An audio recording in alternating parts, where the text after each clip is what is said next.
TikTok, Facebook, Twitter, amadi Instagram na chingba social media sing asida nungtigi video lag ki mathakta upload tawnari. Adubu 2025 ki October tha haugalakpada TikTok ta video amakak upload torake. Hairiba video si hek upload torokpaga social media platform singda viral chalakpada natana achau news channel kaya da fawa yauraktuna P3 pumba sandorake. Hairiba video du kamai to video no haiba matamda hijab set pa ahan oraba Muslim nupi ama Tokyo dagi pairakpa plane amadagi America gi JFK airport kumtharake. Adubu nupi asi icham chama traveler amadi oiramde. Maramdi mahaki passport ado aikoigi P3B asida suklai leitaba Torenza Woman amadagi issue to passport oiramke. Immigration office ta lairiba officer aduna magi passport adu ubada ngakpadagi nupi aduda Torenza haisa kailamda leige haina hangubada nupi asina Asia amadi Europe ka tainabada leiba Caucasus mountain leiba adudagini haina hairake. Mayamda ngasi aina tawjagadoriba wari asidi conspiracy theory kayana yomlaba angakpana thallaba Torenza Woman haina khangnaba handak tha asigi haugalakpada viral chalakpa video asigi matangda tawjaraage. Ngasigi wari asidi parallel universe theory dagi hauraga US government na tawba project bewildered haina khangnaba dimension amadagi dimension amada travel tawba ngamnaba tawkiba secret oiba experiment na chingbagi matangda loina yaurani. Ngasigi wari asi aigi channel asibu yangbiriba viewer amana khalakpani ahanbadadi aisu masi fake oiramgani haina khalambani adubu sum thijallurakandadi karigumba kharadi leire haibasa khangakpadagi ngasigi video si semjerakpani mayamsu wari asi loibu fawba taduna ngasigi mystery na pik thallaba Torenza Woman gi asengmasina karino amadi Pentagon dagi leak oirakpa project bewildered hairiba interdimension travel gi experiment asina kamai tawbano haibasi matangda khangminarase.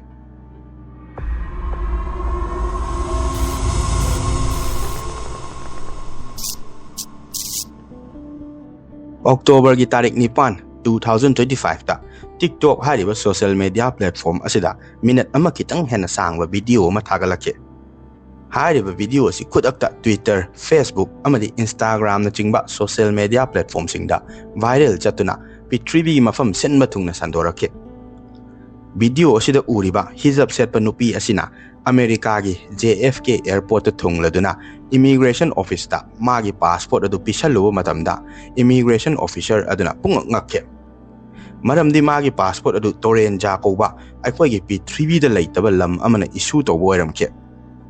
Masida sunatana magi passport adu biometric chip ka fajana yauraba yamna high tech oiba passport ama oibada natana Lumeria amadi Atlantis Prime koba aikoigi P3B asida suklai leitaba country ani asida chatlubagi genuine noiba manba stamp sing su yoramba thainake. Ahan oraba hijab set panupi asi fraud kumba toba misak su mandaba aduga passport adu biometrics ke ka fajana yawba du ubada fake su mandaba dagi immigration officer aduna nupi aduda yam tapna Torenza haisa kadai wai jaga da leige aidi amukta tadri hain hairake. Maduda ahan oraba nupi asina yamna ing tapa khonjelda Caucasus mountain leiba Asia amadi Europe ka tainaba jaga aduda lei haina kumake. Airport aduda achak ok tawduna leiriba miyoi singi matung innasu nupi asi itam chamba karimta landjadaba yamna ordinary oiba miyoi mali haina haire. Immigration office ta leiba agents kangbu sing aduna ngahak makhoi masen wari sanaraba matungda nupi asida Torenza koba country amta aikoigi P3B sa leite nangi country adu asengba natte haina haike. Officer adugi wa adu tabada nupi adu sok chatpagi type ta wa amta ngangdabida tumin na ngahak chap yung na leptuna leiraga machinda tapna adudi aina laiba sangsara si onare haina murum sonduna leike haina witnessing na haire. Nupi asi yamna lanjadaba icham chamba miyoi ama malabasu country amagi rules and regulation haiba ama leiribanina masak khangdaba lam amana issue torokpa passport paiduna lakpagidamak immigration office ta leba agent sing aduna nupi asibu wahang pawhang tawnaba detention center da thamke. Agent sing aduna makoigi duty loiraba matungda nupi asida wahang pawhang tawnaba detention center da changuba matamdadi nupi asi leiramkide haina haire. Madudagi agentsing aduna airport ki CCTV footage amadi detention center aduda khilliba CCTV footage sing de yenguwa matamdasu nupi adugi video footage amta taram kide haina so hairi. A woman has landed at JFK Airport with a passport from a country that has never existed in our lifetime. Authorities at JFK International Airport are in shock. Tonight, a woman arrived from Tokyo carrying a passport from a nation called Torenza, a place that does not exist on any map of our world. The passport was flawless. Biometric chip, perfect holograms, dozens of stamps from countries that also do not exist. Her documents were perfect, better than perfect. But the country, Torenza, it doesn't exist anywhere. Witnesses say she looked completely ordinary, like any tourist. But when agents told her Torenza isn't real, she froze, then whispered, "Then this isn't my world." She asked me, "Is this America?" I said, "Yes, of course." Then she whispered, "America," like she had landed in the wrong place. Authorities placed her in a secure room under surveillance. She sat calmly for hours. Then she vanished. Nupi asigi video asi hek thagalakpaga pung fadri kanda viral chatuna hashtag Torenza Woman haina pitribi pumbada trending oirake. Nupi asi kanano kaino kadai dagi lakpano kamaina tawbano haibagi theory kaya ama puthoknarake. Khara amana nupi asi safe ship tawba ngamba alien the reptilians kangbuna yamna lanjadaba mi amagi masak lawraga lakpa oiramgani haina hairi. Aduga khara amana parallel universe dagi lakpa oiramgani hairi. Parallel universe ki theory sina hairi basi kaino haiba matamda aikoi gi P3B siga chap manaba universe masing thiba ngamdaba makai lai haibani. Hairi ba universe sing asida aikoi ga chap manaba aikoi gi atopa version na mamam loi lai hairi. Samna hairabada nangse parallel universe amadadi film star oiram basu yai. Aduga universe amadana afauba sport player ama oiram basu yai. Universe amadana paisa yam paiba mi ama oiram ba yai. Aduga universe amadana serial killer gumba yamna fattaba mi ama dum oiram basu yai.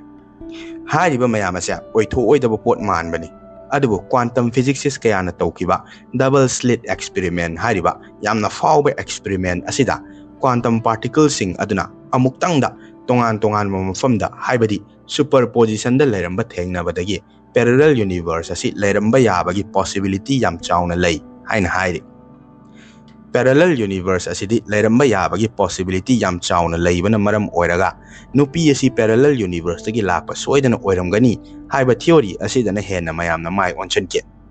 Adubu JFK airport ki official amadi immigration office dagi masigumba tawdok thokibagi official ba paw amta phongoktabana maram oiraga skeptics kayana di masigi video asi fake ni haina claim tongnarakhe. Matang asida khutcha hairaba digital expert kaya su yaksalaktuna video sibu analyze tawduna kupna thijanbadagi video si AI na generate tawba video amani haina hairake. Expert singna AI ne hairakpadagi viral oiba video si debunk tawre khanduna tumina lainarurakanda Explorer World hairiba Facebook page asidagi Torenza hairiba lam asi asengbagi P3B da lairamba lamni haina claim torokpadagi conspiracy theory kaya amasu yaksalaktuna video asigi matangda nauhauna na amuk debate toba haunarake. Conspiracy theories amadi fringe historians singi matung inna Torenza hairiba lam asi 200 BC swaida lairamba Atlantis amadi Lemurians ki typeta yamna chawkhatlamba civilization amani haina hairi. Masi makoina matau karamna khangakibano haiba matamda Georgia hairiba Soviet ki manung chana lairamba lam asida laiba surung amadagi 1970 da Soviet authorities sing na fangkiba Basel hariba nung makal asina saba ancient stone tablet asida Torenza gi maramda yam details da yauramba thengnabadagi khangakibani haire. Masigi Torenza koba yamna chawkotpa civilization ama 200 BC swaida lereme hariba theory asibu thajaba kangbu singna ancient stone tablet aduna Torenza lereme haibagi lengdraba proof ni haina haire. Adubu masigi ancient stone tablet asi Russian authorities ki makutta laikibana maram oiraga emerald tablet kumna lerame haiba khanglabasu hujik kadai jagada exactly laige haibasa khangba ngamdabani haina su makha tare. Matam amada Homer's gi wari da yawba Troy haiba lam madu myth ni haina khanaram labasu German archaeologist Heinrich Schliemann na 1870 da discover tawkibadagi asengbani haibasa mayamna yanake. Matam amada Troy gu myth ni haina khanaramba adumaina Torenza mit ne haina hujik mayamna khanaribasi nongma natraga nongmadi soidana thengnarakini haina Torenza gi theory asibu thajaba miyoisingna hairi skeptics singnadi masigi Torenza theory asi semjan sajanbani Torenza gi maramda iramme hairiba ancient tablet adu kadaida lege haina hangbada natana chahi lising ani gi mamangda lerame hairiba lam aduga video asiga kari mari leinage haina hairake matang asidani distributed denial of secret hairiba website asida top secret no phone haina thaba Pentagon gi secret oiba project veil breaker ye 47 page yawa document ama anonymous source tagi leak oiraktuna upload torpa mayamna thengnarake adubu hairiba document asi upload hack toropaga 16 hour fadrikanda website adugi server adu ngahak yarudraga mathang yarakpa matamdadi document adu delete torambada natana document adu thagalamba anonymous account adu sumangke adubu document asi thengnaduna pahoba miyoisingi matung inna Defense Advanced Research Project Agency akoina DARPA haina khangnaba US military organization asina 2018 da veil breaker hariba dimension amadagi dimension amada koichat chatpa ngamnaba secret oiba experiment asi tawba hoke hari quantum entanglement theory the main oina focus tawraduna dimension amadagi dimension amada irai laina chatpa ngamnaba Nevada gi Groom Lake hariba area 51 na leiba mafam asida leiba clandestine biogenetic lab ta human hybrid kaya ama create tawki hari human DNA na 70% oiraga 1997 da Caucasus region da kai kiba UFO dagi fangba alien DNA na 30% oiraga create tawkiba masigi human hybrid sing asidi dimension amadagi dimension amada chatpada yam ilai na ngammi haina su yauri video asida uriba nupi asi icham sama traveler nate code name economate haina thonba experiment 0 hariga su khangnaba human hybrid adugi description aduga chap manaba interdimensional traveler amani haina haide adubu leak oirakiba document adu kayam yamna chumba document oigadoribano haibasini hawjik mayamna hangnaribase taseng namakidi handaki Torenza Woman gi viral asi 1954 da thokiba thawdok amaga chap manari Barhodrik Janansfer ko nupa asina 1954 da Tokyo gi Haneda airport laktuna immigration office da magi passport adu pisalubada Toret haina khangnaba lam adudagi oiramki Japanese official singna Toret hariba lam asi kadaida lege haina world map putoktuna hangubada Andorra haina khangnaba Spain amadi France ki karakta leiba apikpa country asina leidiba jaga asida khuthilake